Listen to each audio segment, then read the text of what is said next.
In the midst of World War II, the Nazi regime under Adolf Hitler was facing increasing military and political pressures. Many German army officers, who were loyal to their country rather than to Hitler personally, felt that the time had come to end his rule. At the heart of this opposition was Colonel Claus von Stauffenberg, a prominent officer in the German army.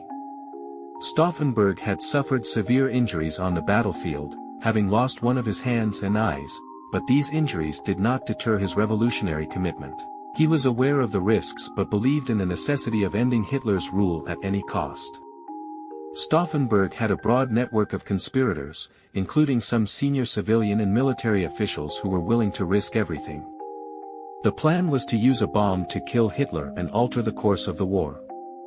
July 20, 1944, was chosen for the conspiracy, as Hitler was scheduled to meet with a group of senior military leaders at his headquarters, the Wolf's Lair, in East Prussia. The conspiracy in action. On July 20, 1944, Stauffenberg was en route to a crucial meeting at the Wolf's Lair.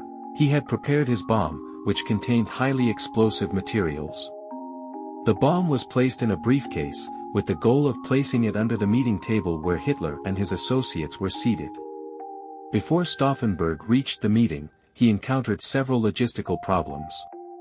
One issue was the sudden change in the table's location in the meeting room, which affected the placement of the briefcase. Additionally, the bomb's timing device was complex and not 100% accurate. When the briefcase was placed under the table, Stauffenberg quickly left the room to return to his car. There was a delay in the explosion due to some components not functioning correctly. The briefcase containing the bomb was also moved by an uninvolved officer to a location further from the table, reducing the effectiveness of the explosion. The devastating aftermath.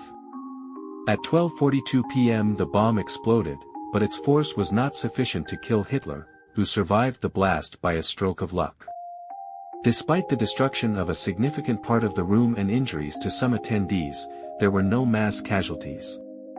After the explosion, the Nazi authorities launched a widespread investigation into the conspiracy. Many suspects, including Stauffenberg and his associates, were arrested. Numerous quick executions of the involved officers followed, with many being sentenced to death by military court without a fair trial. The July 20 attempt was one of the most serious efforts to kill Hitler and overthrow his regime. Although it failed, it had long-term impacts by showing that there was genuine opposition within the Nazi system and contributed to increasing fear and persecution within the regime.